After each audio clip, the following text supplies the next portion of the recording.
हस्सा और पंजाबी अदब आलिया का सरमाया बन चुके हैं। हेर रांझा की मरवजा कहानी, जिसे वारिस शाह और दीगर शराकराम ने बयान किया के मुताबिक हेर झंग के नवाब सियाल ख़ानदान के एक शख्स चौच की लड़की थी, जिसके हसन उजमाल का शहर हचारवान गालम फैल चुका था। कस्बा तख्त हैजार सरगुधा के एक शख्स रांझा नाम मीजू मर्दाना हसन का नमूना था। हेर के हसन की गायबान शहरत से मुतासर हुआ और हेर के ख्याल में गलता रहने लगा। रांझा की भावजह ने एक दिना से तान हदिया के कमाई नहीं करता, मगर रोटी के वक़्त हजार हजते बनाता है, तमन्वा भी छोड़ दो वरन हजनंग की हेर सियाल के पास चला जा, हयाब तुम्हारी रोटी पकाएगी। घी से गोंदी हुई रोटियां ऐसी की खाना। रांझा अपनी 4 भावजों का ताना संकर झंग की तरफ चल दिया।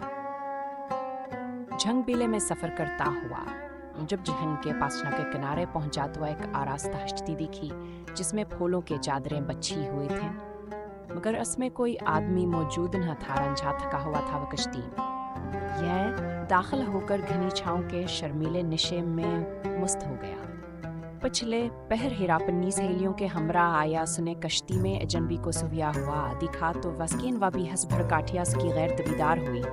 इसने अपनी सहेलियों के साथ कश्ती में दाखिल होकर रांझा को नींद से जगा दिया और इसे सख्त सरजनशक किया। सतुरान में रांझा ने हेर की तरफ देखा और हेर ने इसकी तरफ, दोनों केंगाहें मिले और फिर चक गई। कहाँ हेरास अजनबी पर सख्त खफा थी, मगर नजरें मिलने के बाद इसका अंदाजा इंतहाई नरमा हो गया। ये पहली मुलाकात दोनों के दरमियान मुस्तकिल अश्क की बुनियाद बन गई। रफ्ता दोनों करीब हो गए। चोचक ने हेर के सिफारिश पर आसे भींसें चराने के लिए मुलाजमत किया। रांझा हेर की भींसें लेकर जंगल बीने जाता और हेर घी में गोंदी हुई रोटियां लेकर आसे पहुंचाती। दोनों में प्यार असकदर बढ़ाकर एक दूसरे में फना हो गए। हेर का चचा के 2 लंगा दोनों के प्यारों में मोहब्बत से आगाह हो चुका था। उसने चोचक से कहा, हेर रांझा के साथ भिंस खराब बनी और खानदान की इज्जत खराब करने पर तली हुई है, लिहाजा रांझा को यहाँ से निकाल दो। चोचक ने पहले कई रोज तक की 2 की बात न मानी, फिर केदवा एक दिन चोचक को ले गया और झंगबीले में दोनों की मुलाकातों का मुशाहिदा कराया। चोचक ने घर वापस आकर रांझा को नौकरी से निकाल दिया और हेर का रिश्ता सीधो कौम खेड़ा साकनर नंगपुर से तय कर दिया।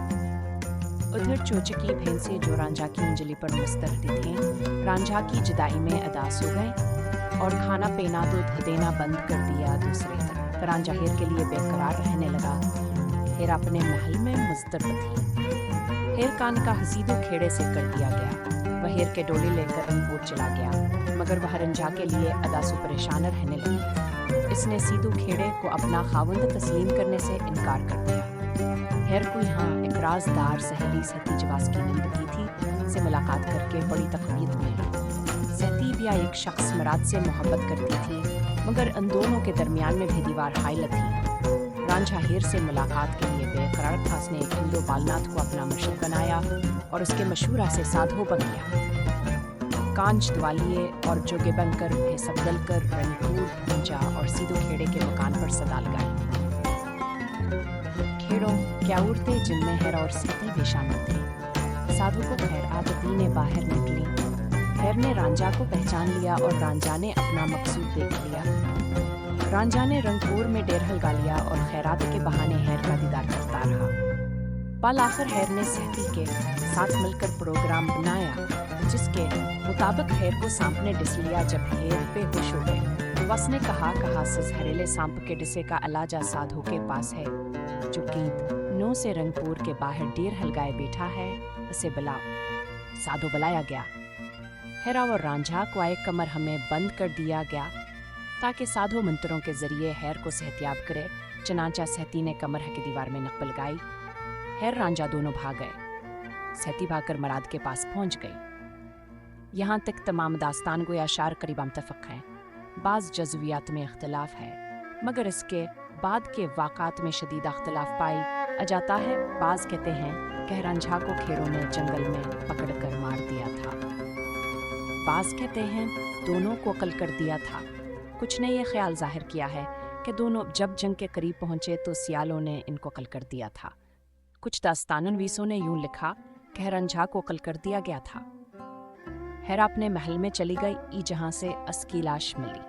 बहरहाल हिरा और रांझा की कहानी के अख्ताम पर अख्तलाफ मौजूद है, लेकिन कहानी के इब्तदाई से अक्सर और बेशतर शुरा ने एक जैसे बयान किए।